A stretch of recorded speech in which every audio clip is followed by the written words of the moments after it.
Boa tarde a todos. Dando continuidade às palestras desta tarde, nós queremos apresentar o palestrante Dr. Sérgio Felipe de Oliveira. O Dr. Sérgio Felipe de Oliveira é mestre pelo Instituto de Ciências Biomédicas de São Paulo, atua nas áreas de neurociências, clínica médica e psiquiatria. É diretor clínico do Pineal Mind Instituto de Saúde, neurocientista e idealizador e diretor do projeto Uni Espírito. Com a palavra, o Dr. Sérgio Felipe de Oliveira com o tema Depressão, Ansiedade e Fobias.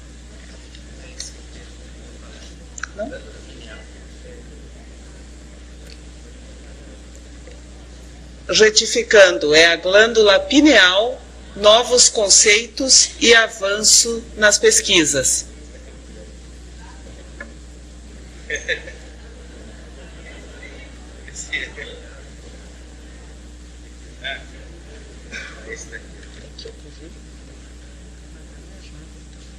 Certo? Já retifiquei, doutor Sérgio.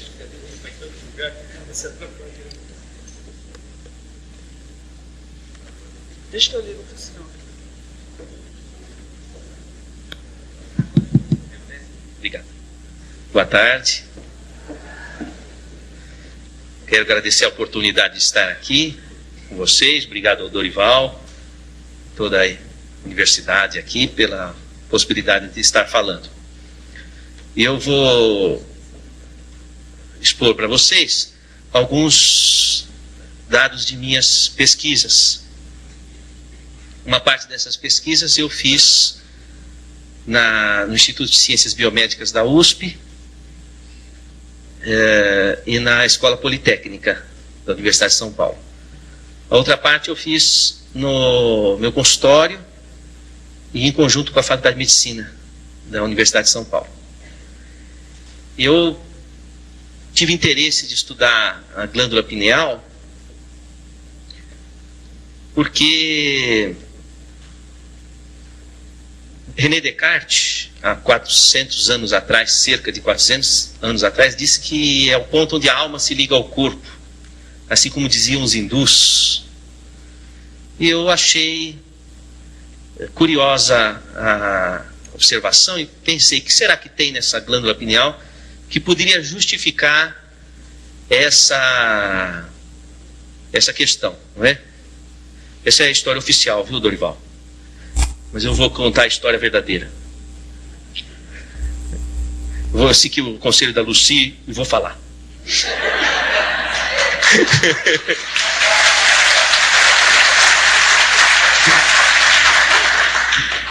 Eu me formei em medicina e depois eu dividia meu tempo entre a clínica médica e eu estudava física no Instituto de Física da Universidade de São Paulo.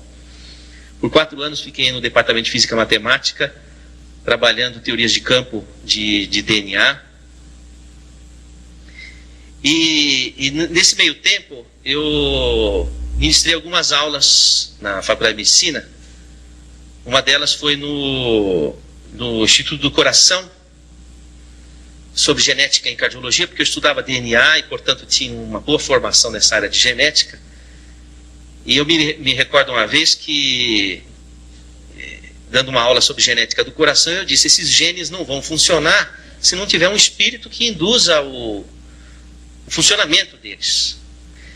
E naquela época estava hospitalizado no próprio Instituto do Coração, do HC, da Faculdade de Medicina, o professor Zerbini. Já ouviram falar do professor Zerbini? E ele mandou me chamar. Eu fiquei apavorado, falei, nossa, falei alguma coisa que não devia. Ele estava hospitalizado com câncer, já na fase terminal da vida dele, e ele disse assim, eu ouvi falar muito de suas aulas, não é? Eu falei, professor? Ele falou, gostei muito. Eu falei, então ele me aprovou nas observações. Até ele disse o seguinte, tenho 2 aulas ainda para dar e não vou poder porque não vou sair vivo dessa UTI. Você vai dar essas aulas. Eu dei as 2 últimas aulas do professor Zerbini, falando que o coração não se formava sem que o espírito estivesse ali induzindo a embriogênese. E aí passou um tempo. E tinha um professor também na neurofisiologia, chamava Juarez Ricardo, professor titular de neurofisiologia. Ele, inclusive, que traduziu do russo a obra de Luria, que Luria, vocês sabem que foi o russo que fundou a neuropsicologia. E esse professor falava assim para mim, nós tomávamos café no centro acadêmico, dizia assim: Sérgio, tem um abismo entre a psicologia e a neurofisiologia. Precisa de fazer algum gancho entre uma coisa e outra. E passou um tempo, o professor Zerbini desencarnou, e o professor Juarez Ricardo também desencarnou. E aí eu estava na minha casa, eu morava numa kitnet, eu e minha esposa, comia num fogão de uma boca só, e tive uma alucinação. Então apareceu o professor Zerbini e o professor Juarez Ricardo na minha sala, assim. Eu falei: nossa, eu preciso tomar um remédio, eu estou alucinando. E aí eles disseram assim para mim: você precisa estudar a glândula pineal. Eu falei: imagina estudar a glândula pineal, um órgão vestigial, tem que voltar para a anatomia. Eu estou na anatomística, não estou na anatomia. De jeito nenhum, não, você precisa estudar, você volta na universidade, vai no departamento de anatomia e vai estudar a glândula pineal. Eu falei: mas isso não é um assunto que me atrai, porque eu estava na física quântica, estudar anatomia em cadáver já tinha passado há muito tempo de Versalhes isso, né? E aí eu deixei quieto. Aí passou um tempo, alguns meses, uma professora da anatomia, eu a encontrei numa palestra espírita, e me surpreendi, falei: olha, professora, a senhora aqui, professora titular de neuroanatomia veterinária, a professora Ivênia Santos Prada. Aí ela estava com uma outra professora titular de anatomia também, da Universidade Federal, e as duas estavam e vieram ter comigo. Falaram: Sérgio, você precisa pesquisar a glândula pineal, nós estamos precisando de uma pessoa no departamento para pesquisar. Eu falei: não é possível, a minha alucinação se vivificou aqui nesse... Não é? Eu falei: vai ver, eu tenho mesmo que ir pesquisar a glândula pineal. E aí eu fui na anatomia lá da medicina e falei: olha, eu quero pesquisar a glândula pineal. Falaram: você precisa fazer pós-graduação, mestrado, doutorado, para pesquisar. Mas nós não temos linha de pesquisa em pineal, nós só temos, e desfilou uma série de infinitas pesquisas, mas sobre pineal não tinha. Eu falei: não, mas para mim eu só vou fazer a pós-graduação se puder estudar pineal, porque eu vim aqui para estudar pineal, sem contar a história toda, porque eu achava que eu estava maluco, iam perceber que era verdade isso. E aí um professor, subrepeticiamente, entendeu a situação, espiritualista inclusive, e me deu espaço para eu pesquisar, e aí foi. Aí saiu a pesquisa que eu vou mostrar para vocês, e os derivativos dela, tá? Então, mas vocês não contam para ninguém isso que eu falei para vocês, vale a primeira história. Então, antes disso, eu vou passar alguns conceitos que são importantes, porque essa aula eu dei no Hospital das Clínicas, então eu tive que adaptar para o pensamento do pessoal lá da medicina. Vamos ao primeiro quadro. Esse é um livro do Jeffrey Schwartz, de uma universidade americana, e ele fala uma história que foi publicada numa revista científica que eu achei muito interessante de colocar aí. Eu vou contar para vocês. É uma paródia, porque normalmente se faz chacota do espiritualista. Mas hoje em dia, dentro da própria alçada da ciência, já existe chacota dos materialistas. Então a história é a seguinte, é uma fábula, né, vamos dizer assim. Havia um planeta que havia recebido um sinal aqui da Terra. E o chefe do planeta falou: nossa, tem algum planeta emitindo um sinal. É o planeta Terra. Então ele mandou um emissário para o planeta Terra, vindo de outras galáxias, mandou um emissário, pesquise lá de onde veio os sinais. E a pessoa pesquisou e voltou lá para o planeta da outra galáxia. Olha, é o seguinte, esses sinais vêm de máquinas. Máquinas, mas quem faz essas máquinas? São homens que vivem naquele planeta. E do que são feitos homens? De carne. Carne? Mas como é que pode carne fazer máquinas? Não, são de carne. Falando: não é possível. Porque carne não é possível que carne pense. Não, são feitos de carne. Não, você deve estar enganado, deve ser como aqui os nossos habitantes, que tem uma parte de carne e uma parte de carbono quântico. Então é possível de alguma forma. Não, é tudo carne. Mas que parte? Não, eles devem ter uma parte que pensa. Não, é o cérebro. Mas é carne também. Não, mas deve ser alguma coisa especial. Não, é carne. Carne que, inclusive, você sabe, carne estraga rápido. Então eles vivem pouco. Mas carne que pensa, carne que ama, carne que sente, não acredito. Diz assim, o senhor quer que eu repita novamente? Ou o senhor vai me chamar de mentiroso? Não, então não é possível que carne, ipsis literis, sinta, pense. Então o materialismo está em xeque, o organicismo. Pensar que o nosso pensamento produz, o nosso cérebro produz o pensamento, é a mesma coisa que achar que os atores moram dentro do seu televisor.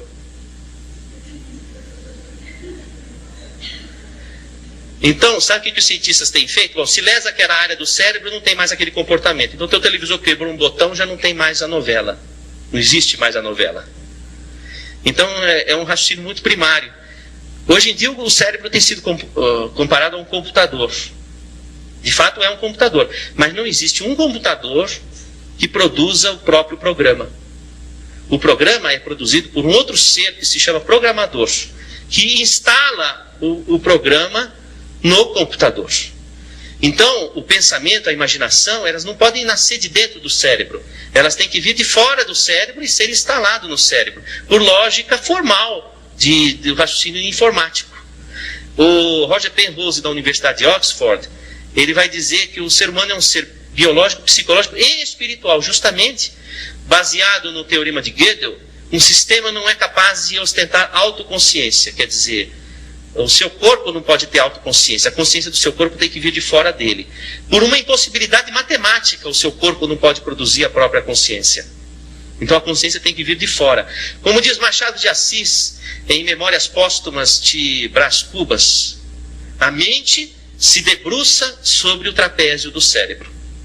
Então a mente é instalada no cérebro. O cérebro é um instrumento da pessoa, que é o espírito. Então, dentro da ciência formal, e eu procuro raciocinar dentro da ciência formal, existe uma impossibilidade da pessoa ser o próprio corpo. Uma impossibilidade matemática. Outra questão fundamental que nós precisamos estar atentos é que ter um conceito errado de que a ciência é materialista, porque não é verdade. Porque o materialismo não teve prova científica. Eu queria que alguém me dissesse aqui qual foi o trabalho científico que provou o materialismo. Alguém sabe? Em qual laboratório foi provado o materialismo?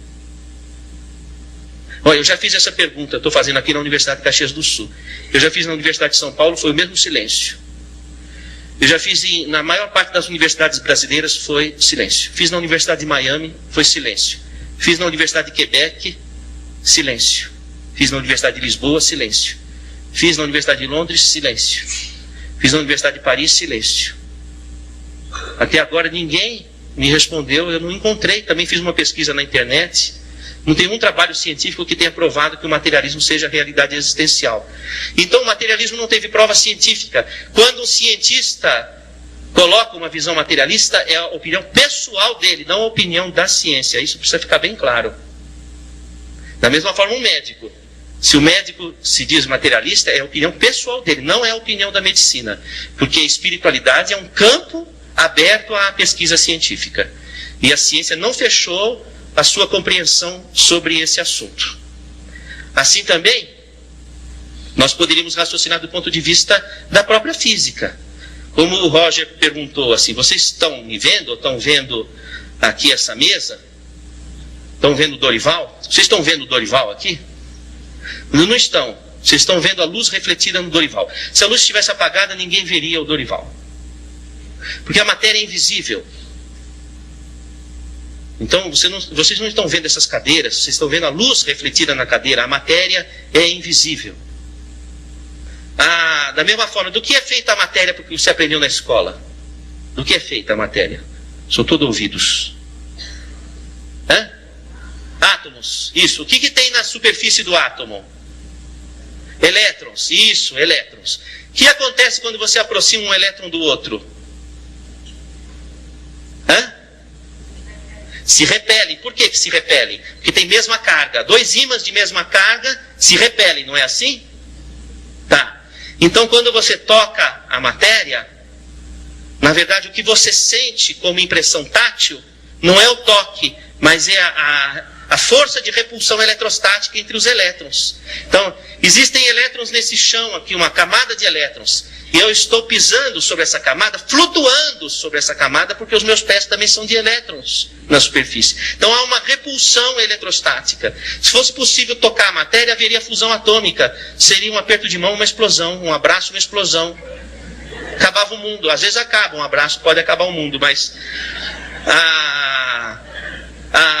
Veja, eu queria que vocês raciocinassem. A matéria é invisível e a matéria é intangível.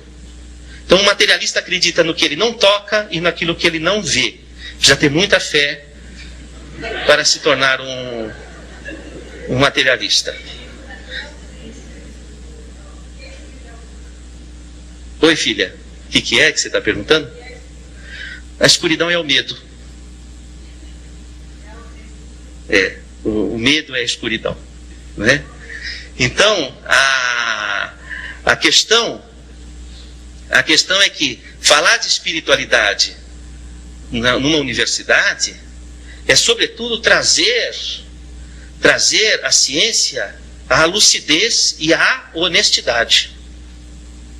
Na Universidade de São Paulo, onde eu me formei, o primeiro artigo da Universidade de São Paulo, do Estatuto, é: a universidade deve ensinar e pesquisar todas as formas de pensamento. Todas as formas de pensamento. Isso inclui todas as culturas, inclusive. O professor Miguel Reale, que foi reitor da USP, um dos maiores juristas de todos os tempos, ele mandou escrever no chão da reitoria, em letras garrafais: no universo da cultura, o centro está em toda parte. Então, o centro de uma universidade não pode estar baseado numa cultura materialista, sobretudo quando o povo que sustenta as nossas universidades é de aculturamento espiritualista. Seria um contrassenso. Aliás, o professor Miguel Reale, interessante, ele foi operado no Instituto do Coração, e ele escreve um artigo para o jornal Estado de São Paulo, dizendo assim, que ele foi operado do coração e teve que passar por circulação extracorpórea, quer dizer, o seu coração ia ser aberto e precisava de uma máquina que fizesse o papel do seu coração. Então, seu sangue transitou por uma máquina fora do corpo dele. E o cérebro, para não sofrer danos, foi resfriado a 4 graus centígrados.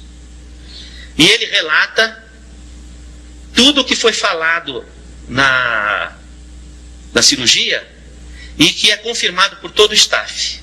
Isso ele escreve no jornal Estado de São Paulo, no editorial na época. E ele diz: portanto, incito os cientistas da universidade da qual fui reitor a pensar na possibilidade da consciência estar fora do corpo. Então isso saiu no jornal Estado de São Paulo. Você veja que existe dentro da ciência formal, para uma ciência honesta, há que se abrir espaço para outras hipóteses que não são somente as hipóteses materialistas. Bom, vamos adiante, por gentileza, pode passar essa, não é? A própria Organização Mundial de Saúde vai colocar que qualidade de vida depende de aspectos biológicos, psicológicos, sociais e espirituais. Então a espiritualidade entra oficialmente dentro da medicina como um consenso da Organização das Nações Unidas. E mais do que isso, o Manual de Estatística de Desordens Mentais da American Psychiatric Association, a Associação Americana de Psiquiatria, vai colocar, num dos importantes capítulos sobre questões étnicas e culturais, o médico deve tomar cuidado para não diagnosticar erradamente como alucinação ou psicose casos de pessoas que dizem ver ou ouvir espíritos de pessoas já falecidas, porque isso pode não significar uma alucinação ou psicose. Então já começa a haver uma abertura para a hipótese espiritual, do ponto de vista factual, inclusive. E isso abre um espaço dentro do Código Internacional de Doenças que passa a reconhecer o estado de transe e a possessão por espírito como diagnóstico médico. Salvaguardada a seguinte questão: é doença o estado de transe fora do controle da pessoa, mas não é doença quando esse estado de transe vem num contexto cultural ou religioso da pessoa. Quer dizer, estado de transe e possessão por espírito é hoje diagnóstico médico. Vamos ao... Por gentileza, Dorival. Lá. Item F44.3. E diz o seguinte: transtorno, estado de transe e de possessão. Transtorno caracterizado por uma perda transitória da consciência de sua própria identidade, associada a uma conservação perfeita da consciência de meio ambiente. É aquela pessoa, por exemplo, aquele paciente, como um relato real, o paciente diz assim: doutor, eu cheguei no hospital psiquiátrico, eu quebrei o refeitório do hospital inteiro, me colocaram num quarto fechado e por vários dias tinham medo de chegar perto do quarto porque eu esmurrava a porta e já estava quebrando a porta, de tamanha violência. E eu me lembro de tudo. E eu sabia que o que eu estava fazendo não era de mim, mas eu não tinha controle sobre o que eu estava fazendo. Mas eu tinha uma consciência do que estava acontecendo. O que é diferente das psicoses primárias, onde a pessoa, na essência, tem uma esquizofrenia ou outros tipos de psicose. Por isso que o estado de transe e a possessão por espírito exclui esquizofrenia, intoxicação por substância psicoativa, síndrome pós-traumática, transtornos orgânicos de personalidade, psicóticos agudos e transitórios. Ou seja, é um diagnóstico nosológico único. Ou seja, o médico hoje, ele tem recursos dentro da medicina oficial para saber se aquela pessoa está sofrendo de um mal psiquiátrico primariamente ou se ela está sofrendo de um problema de mediunidade. Mas há um seguinte problema: não há médico que, ou se há, são poucos, que conhecem esse item do Código Internacional de Doenças. Uma vez eu estive conversando com o diretor-geral do Hospital das Clínicas da Faculdade de Medicina da USP e propus que tivesse algo de espiritualidade no curso médico. Aliás, há 2 meses foi aprovada essa proposta nossa, e hoje a Faculdade de Medicina da USP tem a matéria, a disciplina Medicina e Espiritualidade, que é oferecida à graduação da medicina. Já dentro do currículo médico, é uma conquista inédita do meio universitário. E esse professor, ele falou: Sérgio, não existe nada dentro da medicina que fale de espiritualidade ou de mediunidade, como é que você vai? Eu falei: professor, existe sim o Código Internacional de Doenças. Ele falou: mas aonde? Professor titular, professor-chefe do HC, 50 anos de medicina.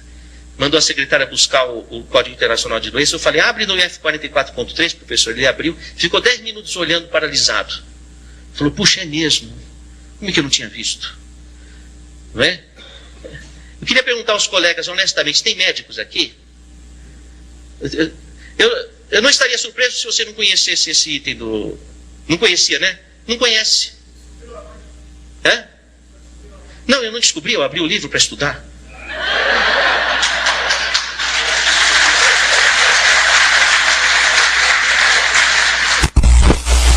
Foram cientistas que nos antecederam e já perceberam essas coisas, não é? Então, na verdade, o meu interesse é estudar o fenômeno do estado de transe, os fenômenos mediúnicos e a fisiologia, do ponto de vista médico. Tá? O que não descarta a necessidade de estudos por outras fontes. Eu até estava conversando com um colega aqui, dizendo que estudar espiritualidade precisa ser, mesmo na área médica, precisa ser estudado também por não médicos. Porque o médico, ele fica amarrado com as determinações da academia. Você vê um pesquisador como o Godinho, ele transita com muito mais fluidez. Então ele vai mais longe. Entende? O médico fica amarrado, não pode falar isso, não pode fazer aquilo, não pode fazer não sei o quê. Então, às vezes, você fica pensando, é melhor não ser médico, ficar livre, não é? Para poder...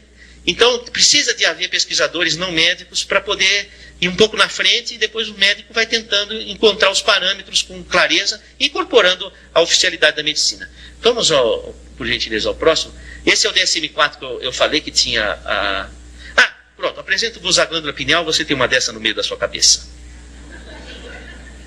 E eu fiquei me perguntando qual seria a importância da minha palestra para os meus amigos aqui, porque não haveria sentido eu ficar falando feito um papagaio se não houvesse uma importância. E aí me ocorreu o seguinte, que talvez seja importante você saber o que você tem na sua cabeça. E aí valeria a pena a palestra de hoje. Então você tem uma glândula pineal, que não é como essa, ou talvez seja, não sei, vamos à próxima, por gentileza, Dorival. Olha, essa outra é assim menorzinha. Depois eu vi que não tem uma pineal igual a outra. Eu dissequei vários cadáveres, não há uma pineal igual a outra. Grandes, pequenas, e não importa, não é o tamanho que vai dizer se a pessoa é melhor ou pior. Eu já reparei que não tem a ver uma coisa com a outra. E a sua pineal é que não há nenhum exame que o seu plano de saúde cubra para você saber como é a sua. Mas depois eu posso ir pesquisar se você quiser.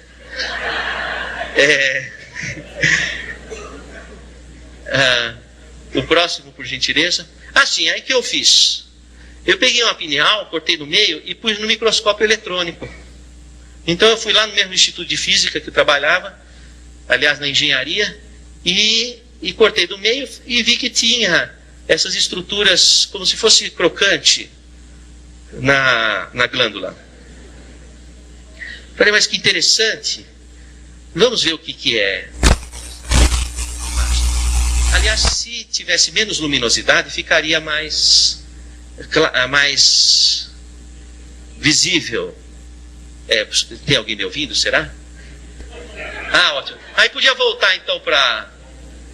Voltar. Dá para ver o crocante um pouco melhor. São várias assim, né? Então, agora vamos novamente para... Aí, o que eu fiz? Eu percebi o seguinte, que havia... Nossa, assim também... Não. Tá bom. Na verdade, aquele crocante é o seguinte, é envolvido por uma... Tá vendo essas capas, não é? Não é? Como se fosse capas. São de tecido conjuntivo. Vamos ao próximo, por gentileza, Dorival. E tirando as capas, parecem amoras. Amoras. Depois, observando de mais perto, na verdade, eles têm a mesma forma que um cérebro, com circunvoluções, etc. Porque, na verdade, a pineal está mergulhada no terceiro ventrículo, no líquido cefalorraquidiano. E por pressão de vasos comunicantes, então essas estruturas elas sofrem uma pressão semelhante ao que o cérebro sofre, elas acabam tendo um formato semelhante ao do cérebro. Próximo, por gentileza. E me chamou a atenção que essas estruturas estão em casulos. E eu não tenho as imagens aqui, porque são muitas imagens, mas na escola politécnica eu pude detectar que são apatita, cristais de apatita que nós temos no meio da cabeça. E depois até me veio, muitas vezes a pessoa falava assim para mim, eu não tenho bola de cristal? Tem. Você tem bolas de cristal no meio da tua cabeça. E eu falei, olha que coisa curiosa, por que haveria bolas de cristal no meio da cabeça? Eu fiquei me interrogando. E aí eu comecei a pensar que talvez essas estruturas elas tivessem alguma função. Porque antigamente se pensava que a glândula pineal ela degenerava com a idade. Degenerava e não tinha função. A não ser até os 13, 14 anos para a emergência da sexualidade e depois perdia a função. E se calcificava. Pois é o que acontece com esse trabalho, nós percebemos que na verdade não é que a pineal se calcifica, ela forma estruturas organizadas. Como por exemplo, quando nascem seus dentes, você não vai dizer que a sua boca calcificou. Formou dentes, que também tem o esmalte dentário de apatita também. Então não quer dizer que a sua boca calcificou, quer dizer que formaram estruturas funcionais. Então eu comecei a me indagar se essas estruturas não teriam função dentro do organismo. E estudando pela difração do raio-x e por outras técnicas, então foi que evidenciei que eram cristais de apatita. E esses cristais de apatita, eles provocam na glândula uma estrutura, formam na glândula uma estrutura que compõe como se fosse uma caixa de ressonância. Então, na verdade, a apatita ela tem muito elétron na superfície, então ela repele campo magnético. Então, quando chega um campo magnético na glândula, bate num cristal e ricocheteia para o outro cristal. bate no outro cristal e ricocheteia para o outro. Então sequestra o campo, como fosse o seu telefone celular. Capta o campo com as informações do seu discurso e com as suas emoções e deixa guardado ali. E depois você pega o recado. Então a pineal seria como fosse a caixa postal do seu celular. Ela capta vibrações do espectro eletromagnético que traduzem emoções de nossos pensamentos ou de espíritos, do mundo espiritual ou telepáticos de outras pessoas, arquivam ali e reagem no cérebro de formas as mais diferentes imaginárias. Então, talvez por isso que os hindus tenham a glândula pineal como uma glândula da vida mental, do contato com o além. Assim também está colocado no livro Missionários da Luz, capítulo Epífise. Epífise é o sinônimo de glândula pineal, que é a glândula da mediunidade, porque ela capta o recado. Então é a antena de conexão, vamos dizer assim. Para você localizar na tua cabeça a pineal, como se você colocasse o dedo entre os olhos e fosse possível aprofundar até o meio da cabeça, está ali a pineal. Também você tem acesso por aqui por trás. Se você tem o cerebelo, tem aqui o cerebelo. Entre o cerebelo e o encéfalo, se você divulsionar e entrar, você cai na pineal aqui. Por isso que tem aquela história daquele fio, aquela ligação que ocorre aqui, porque a pineal, né? A pineal ela não está aqui, mas por aqui você entra. Pelo cadáver você chega nela. Se você pegar, separar o cerebelo e olhar assim, você vê a pineal ali, não é? Então, outra coisa, pineal tem nos peixes, os peixes têm pineal. Aliás, quando o animal tem cabeça translúcida, a pineal tem células de retina. Por quê? Porque a pineal e os olhos têm a mesma origem. Então, por exemplo, um camundongo que tem cabeça translúcida, você encontra células retinianas, não é? Nós não, nós temos a cabeça impermeável à luz. Então a pineal é atingida pela luz pela retina dos olhos. Então, uma parte da luz que você capta pelos olhos vai formar imagem, chegar no lobo occipital, onde é formada a imagem.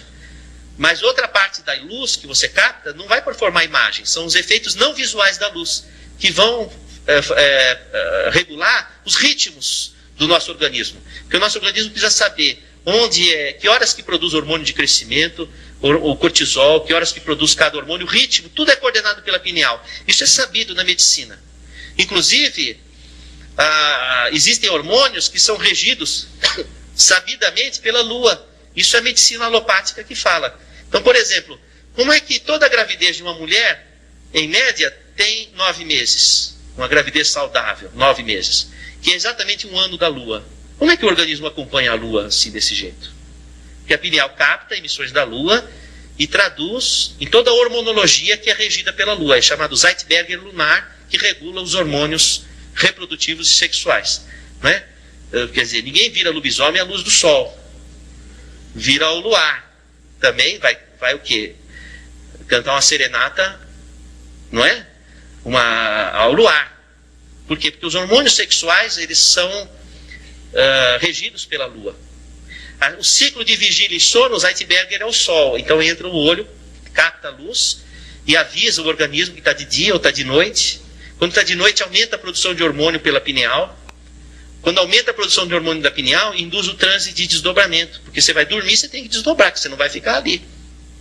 Você vai sair do corpo e vai fazer o que você quiser. Então, aí tem que acordar cedo também. Porque se você fica fora do corpo, os bons espíritos vão trabalhar. Se você fica ali fora do corpo até tarde, você fica sujeito a influências. Diz assim, Deus ajuda quem cedo madruga. Não é? Então, a pineal regula esse ritmo, essa ritmicidade, de acordo com comandos que são chamados Zeitbergers. Em 1988, um pesquisador chamado Volhat e outros colaboradores descobriram que a pineal é um sensório que converte onda magnética em neuroquímica. Então aí nós temos todo um gancho de entendimento de vários fatores. Primeiro, se a pineal coordena o ritmo, ela lida com o tempo. É o único órgão do corpo que lida com o tempo. E o tempo é a quarta dimensão, e a dimensão é espaço-tempo. Então é outra dimensão, então é um órgão que lida com a outra dimensão. Outra coisa, sabidamente a pineal capta, é um sensório magnético. Deve ser por conta desses cristais, porque eles são diamagnéticos. Então está aí outro gancho. Então possivelmente o transe mediúnico, a ligação se dá por contato magnético, como fosse o telefone celular, só que com um espectro magnético diferenciado. Então quando diz que a pessoa recebeu um espírito, não é que tem um espírito dentro dela. Como não tem, o radialista não mora dentro do seu radinho, mas é por emissão. O único jeito de o espírito entrar dentro do seu corpo é se você ficar grávida. Aí tem um espírito dentro do seu corpo, não é? A gravidez é a incorporação de um espírito e materialização, é uma sessão espírita a gravidez. A transa é um transe, incrível, não? Eu não quero estragar o barato de vocês, mas eu tenho que admitir que é uma realidade. E incorpora o espírito. Tanto que a mulher, por exemplo, quando ela está no pré-menstruo, ela está com o corpo igual de uma grávida. Ela está com os seios engurgitados, o útero com o endométrio volumoso, pronto para receber o embrião. Ela está com hemodiluição, ela está com edema cerebral, vamos dizer assim. Ela está como se estivesse grávida. À espera do quê? De receber um espírito que iria se materializar dentro do seu útero. Na falta de um desses, ela recebe qualquer um, ela fica louca.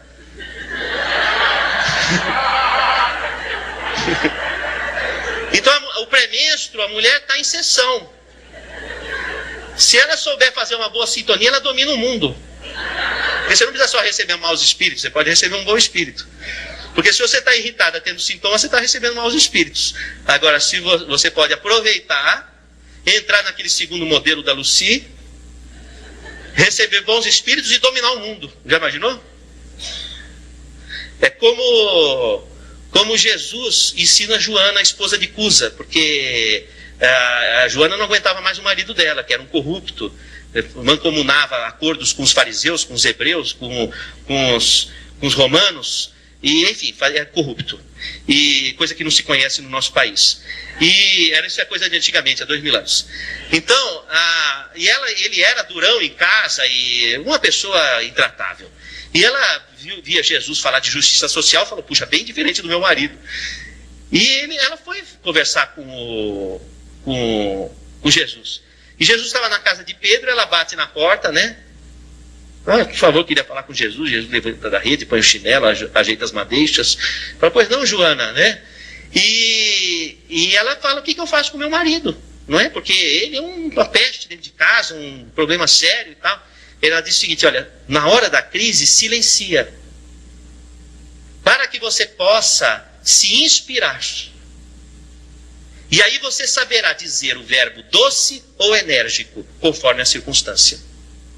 Então ele estava ensinando a Joana a entrar numa sintonia boa para poder agir. Porque normalmente a mulher no pré-menstruo, ela vai na onda do reagir. Então ela fica irritada, ela fica... Agora, se ela se recolher, se inspirar, ela vai agir, ela vai atuar de forma transformadora. Então esse é um momento fisiológico do transe. Você sabe que nos homens não tem estudo, porque não se estuda os homens, só se estuda as mulheres. Agora que começaram a fazer estudos dos homens, é o machismo dentro da ciência. E de fato é mesmo. Então se conhece pouco sobre a fisiologia reprodutiva masculina, vamos dizer assim, frente ao que se conhece da mulher. Mas, voltando, vamos projetar o próximo... uma coisa interessante. Então eu fraturei um cristal e percebi o seguinte, que eles apresentam lamelas concêntricas, como se fosse uma cebola. Tá vendo a tampinha aqui, ó? Um amigo meu me perguntou, Sérgio, como é que você conseguiu fazer um cortezinho numa estrutura submicroscópica? Eu falei, eu não sei, foi um acaso. Não é possível, o acaso não vai produzir uma coisa tão certinha. O corte e a tampinha. Eu falei, então foi o professor Zerbini e o Juarez Ricardo que fizeram. Porque ninguém entendia como é que pode se fotografar. Olha, isso daqui está aumentado, você tem que multiplicar por 3. Está aumentado 6.900 vezes.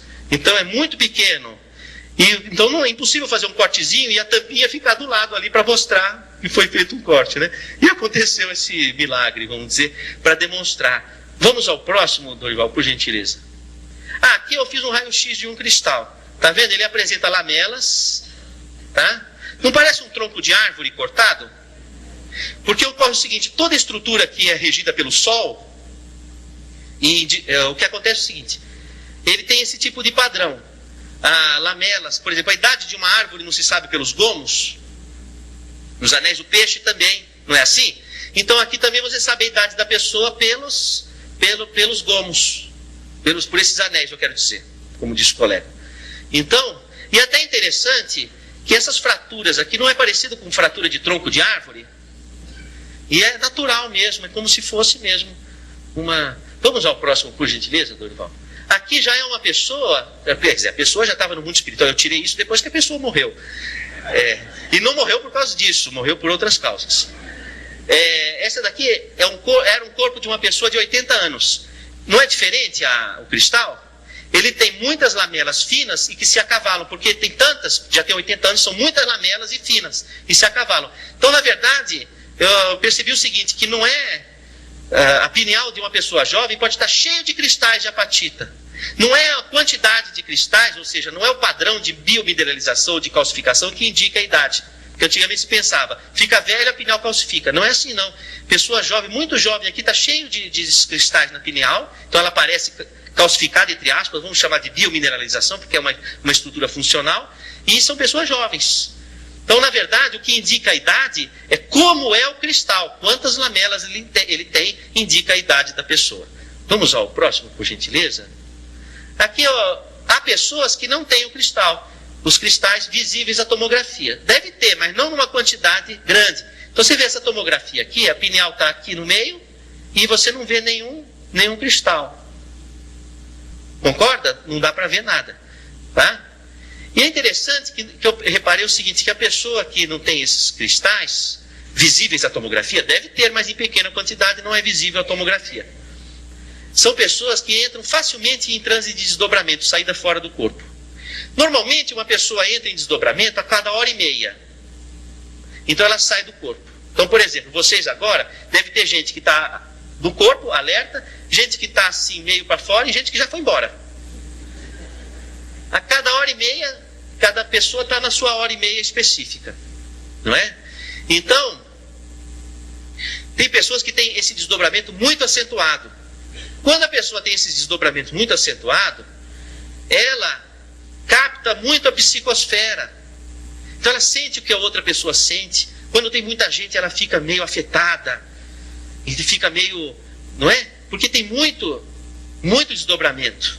Então aí a pessoa, ela capta um numerário muito grande de informações. Essas informações vão ser registradas no tálamo, que é uma área do cérebro que registra as atividades sensoriais.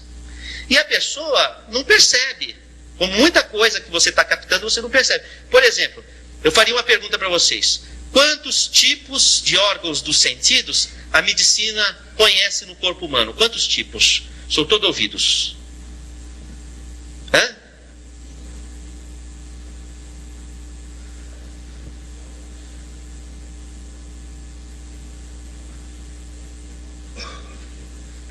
Quem estudou aqui no livro Histologia Básica de Junqueira e Carneiro? Levanta a mão. Então, capítulo de órgãos sensitivos. 21 tipos de órgãos dos sentidos.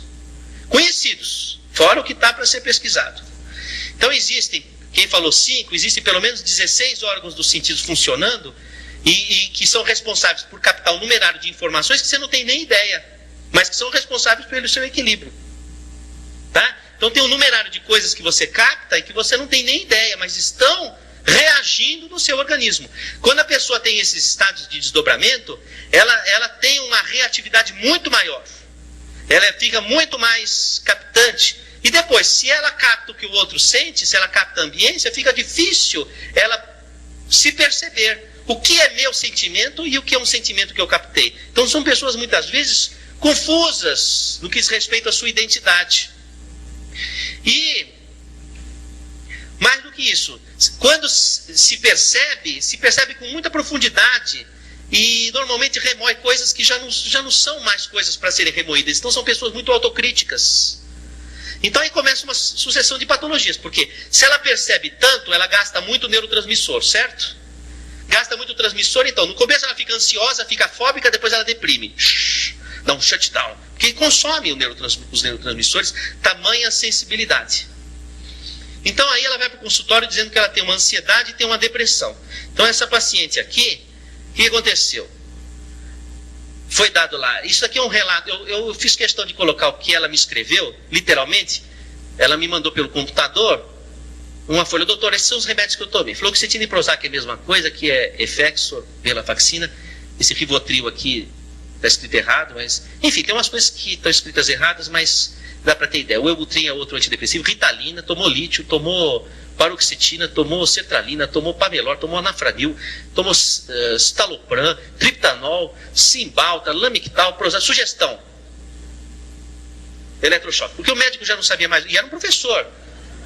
Por quê? Sugestão, eletrochoque. Então ela chegou ao consultório com essa: doutor, é o seguinte, eu vim aqui porque a última sugestão dos médicos foi eletrochoque. E eu estou já chocada antes do eletro. Não é? E então eu fiz um exame clínico, do ponto de vista psíquico, e observei que ela tinha várias características do estado de desdobramento. E, inclusive ela mesmo relatava: de fato, às vezes eu me vejo fora do corpo. Já aconteceu essa experiência e tal. Enfim. E eu falei: possivelmente você está tendo aquela depressão sequelar a esses estados de desdobramento. Bom, normalmente quando a pessoa tem o desdobramento, ela exala uma energia que o Notzing, que estudou com Freud na escola de Charcot, chamou de ectoplasma. Albert Schrenck-Notzing estudou com Freud, com Jung, na escola de Salpêtrière, em Paris, professor Charcot, e ele escreve Le Phénomène physique de la médiumnité, os efeitos físicos da mediunidade, estudando a ectoplasmia.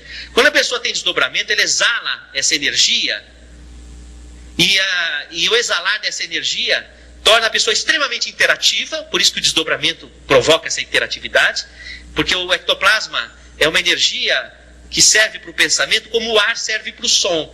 O ar é que transporta o som, o ectoplasma é que transporta o pensamento. Quando produz muito ectoplasma, a pessoa reage muito ao pensamento um do outro, é muito sensitiva, e gasta essa energia ectoplásmica.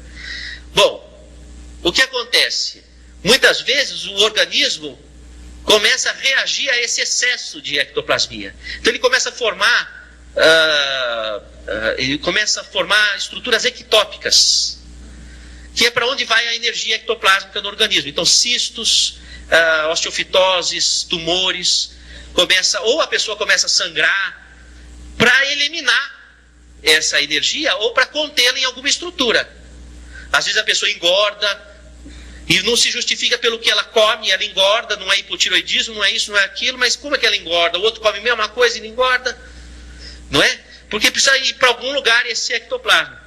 E de fato ela tinha um problema tiroidiano, com cistos inclusive, e ela tomava uma medicação para parar o sangramento, que ela tinha uma metrorragia. Então ela tinha características da pessoa, tanto físicas quanto psíquicas, do desdobramento. Vamos ao próximo, por gentileza. Aí, olha, nas mamas ela apresentava tecido fibroglandular e cistos, que são as formações ectópicas que aparecem, pedra de vesícula, pedra de rim, cistos, aparecem na pessoa que tem muito ectoplasma. Próximo, por gentileza. Também o cisto de ovário, olha lá, ó, um conteúdo hemático, olha lá, por gentileza, o próximo. Então, aqui só para traduzir, aqui o desdobramento é a saída fora do corpo, ó. Eu falei uma pergunta para você: quem é a pessoa que está deitada ou a que está em pé? Hã? Ó, pessoa que está deitada ou a que está em pé? Quem acha que está deitada? Então, se você acha que a pessoa é a que está deitada, você acha que a pessoa é o corpo. Se você acha que a pessoa é a que está em pé, você acha que a pessoa é o espírito. Como é que o Estado, a nossa Constituição, considera? A pessoa é o corpo ou a pessoa é o espírito? O nosso Estado, a Constituição, considera a pessoa como sendo o espírito. Tá? Tanto assim é que, se fizermos um clone humano perfeito, cada um receberá uma identidade diferente. Tanto assim que gêmeos univitelínicos, que têm genes idênticos, são clones perfeitos, cada um recebe um ciclo e RG diferentes. Se o corpo é idêntico, com os genes idênticos, o que é diferente? É o espírito. Então, quando o Estado reconhece a diferença das pessoas, reconhece a pessoa como sendo o espírito. Inclusive, nossa Constituição também é espiritualista. Sabem disso, né? Constituição de 1988, saudosa memória, Ulisses Guimarães, lembra? Vocês lembram como é que é a Constituição brasileira? Preâmbulo. Vocês são brasileiros?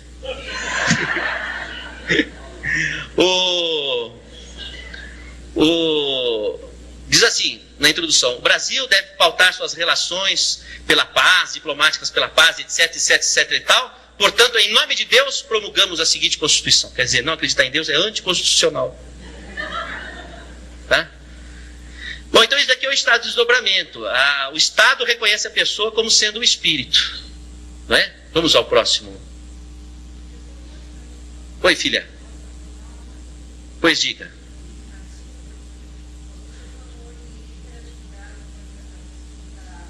Isso. Ela perguntou da bipolaridade, né? Acontece uma coisa muito curiosa. Existem pessoas que têm o transtorno bipolar, em essência, são pessoas que trazem no espírito uma dificuldade de se centralizar. Tá? É aquela pessoa que quer dar um voo de Ícaro, ela quer alcançar a luz, mas vai alcançar a luz com asas de cera, depois ela despenca. O sol derrete a asa e ela despenca. Então a pessoa está entre a euforia e a depressão. Então há pessoas que trazem na essência esse desejo, essa fuga, e espiritualmente elas é difícil tratar, porque em essência elas não querem percorrer o passo a passo. Para elas é difícil. É como o poema de Alfonso Guimarães, que diz assim: quando Ismália enlouqueceu, pôs-se na torre a sonhar. Queria a lua do céu, queria a lua do mar. Então ela queria dar o voo de Ícaro, e ela mergulha na lua do mar. Não é? Então o transtorno bipolar, há aquele caso que em essência a pessoa tem a doença por uma dificuldade de ir pelo passo a passo. Não é? Como diz assim: preferiu ser rainha no manicômio do que lavadeira na vida real.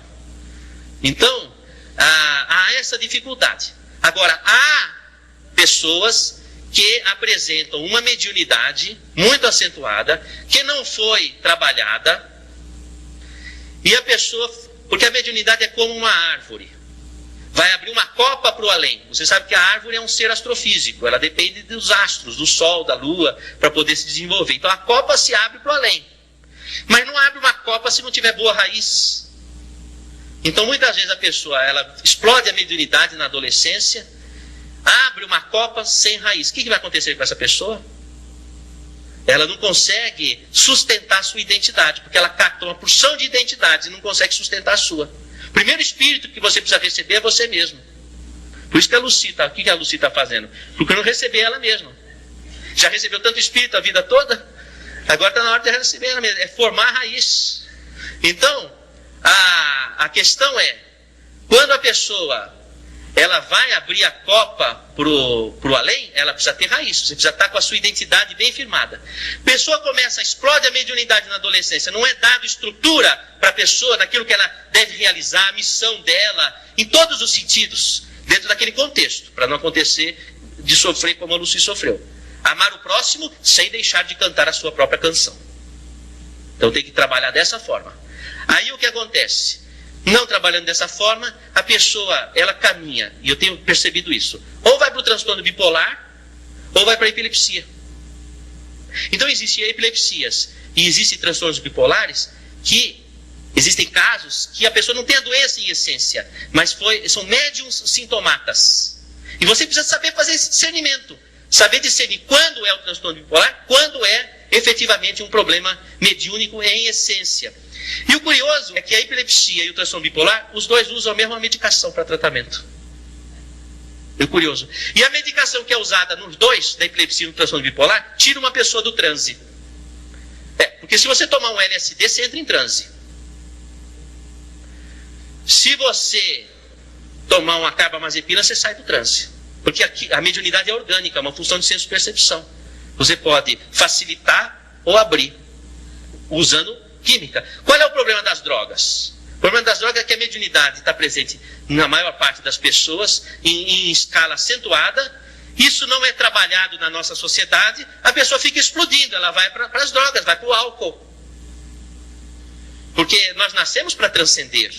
Então a mediunidade ela é essencial, como a inteligência, a emoção, é o nosso contato com o devir, é o nosso contato com o além. Então nós nascemos com esse dom.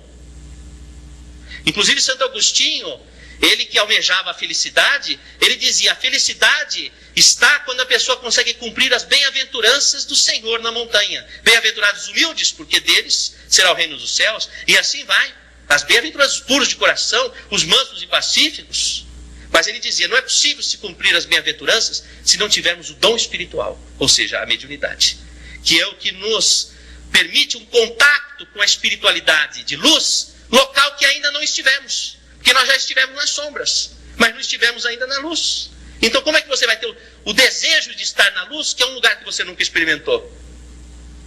Mas você pode experimentar, você pode sentir o êxtase do paraíso, vamos chamar dessa forma, se você tiver o dom mediúnico permeável a isso. E aí você vai ter o anseio de progredir. E aí você consegue cumprir as bem-aventuranças. Então a mediunidade ela é um elemento essencial. Se a pessoa não usufrui e não trabalha esse dom segundo o mecanismo da árvore que eu falei, raiz, copa, a pessoa ela se desestrutura. E nós nascemos, nosso organismo nasceu com essa porta aberta. Nós temos uma porta de entrada, que é o hipotálamo, são os hormônios, as enzimas que nos conectam aqui, mas nós temos a porta de saída, que é o cone que vai da pineal ao lobo frontal, é a expansão do nosso devir. Aqui é onde é produzido o ectoplasma. Parte do ectoplasma, esse é da mitocôndria, as nossas células todas têm mitocôndrias. Para onde vai o oxigênio que você respira? Respira. Foi para as mitocôndrias. Respirar já não vai ser mais a mesma coisa para você. Então, lá o oxigênio vai servir para combustão energética, para produzir energia. Porque você sabe que o oxigênio é o elemento de combustão. Não é quem que descobriu o oxigênio? Foi o Lavoisier. O Lavoisier ele trabalhava na casa de pólvora. Ele queria saber como que descobriu o fogo. Porque uma coisa que ele não queria na casa de pólvora era fogo. E aí ele descobre o oxigênio. Então, o oxigênio vai produzir, vai entrar em contato com o metabolismo e vai produzir energia. Então, parte dessa energia vai se juntar com a energia vital que já vem pelo oxigênio.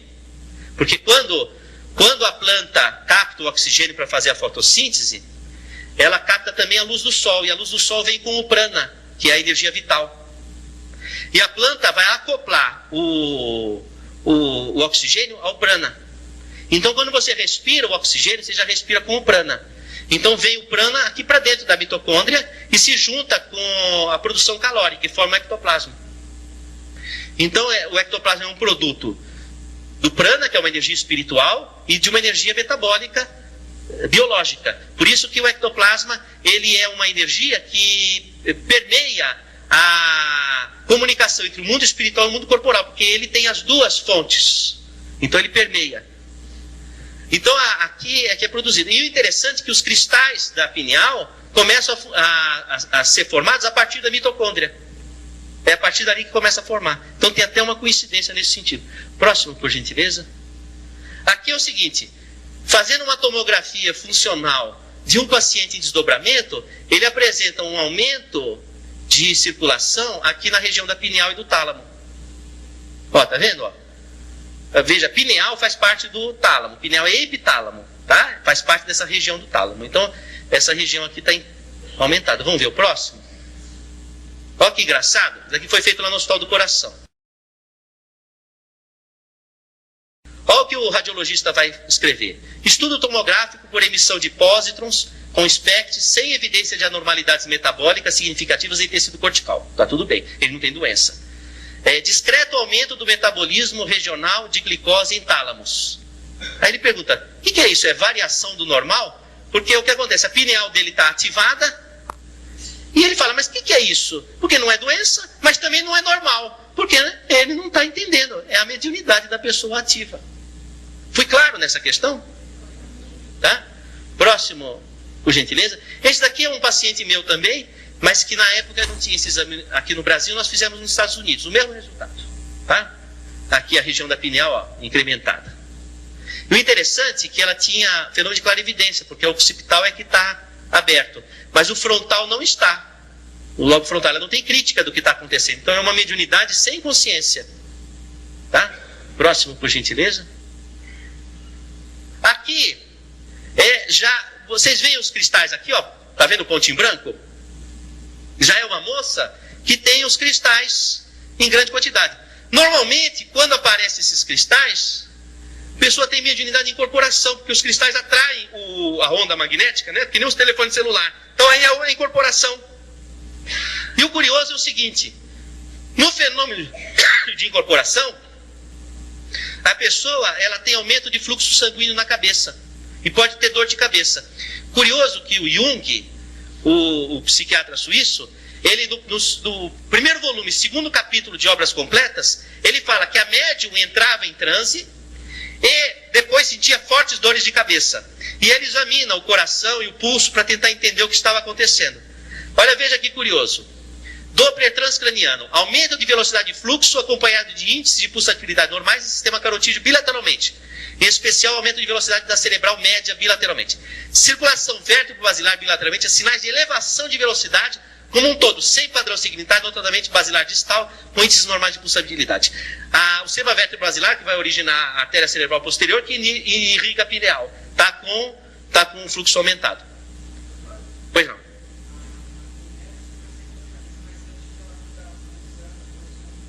Fica pulsando. É isso, ó, é isso. Eu tinha uma moça que trabalhava em casa, que eu chegava assim, eu falava, tá tudo bem? Eu falava, minha cabeça está coçando. Não, mas o que tem a ver que estava com a cabeça coçando? Ah, doutor, quando a minha cabeça está coçando, alguma coisa vai acontecer. E acontecia. Eu falava, e aí, hoje a tua cabeça está coçando? Não, então tá tudo bem, posso sair normal. Não é? Aí, passado um tempo, isso era na minha infância. Hoje eu entendo o que acontecia. Ela sentia alguma coisa diferente na cabeça, porque era uma médium. Não é? Próximo, por gentileza. Aí também, olha que interessante, ó. Esse daqui foi uma tomografia em 1994, menino adolescente. Dá para você ver aqui, olha, um pontinho aqui, ó, não são cristais? Tá vendo? Bom, olha aqui em 2004, aqui na Unifesp, Universidade Federal de São Paulo. Já aumentou bem, não aumentou? E já está mais velho, 2004. Olha que caso curioso. Vamos passar o próximo, por gentileza? O paciente entrou no Hospital das Clínicas com convulsão focal. Paciente de 15 anos com convulsão focal, em membro superior esquerdo.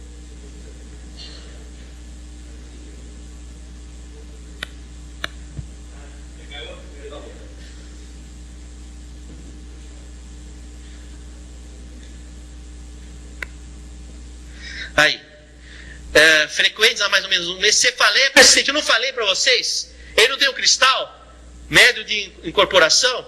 Cefaleia persistente, não falei? Não é?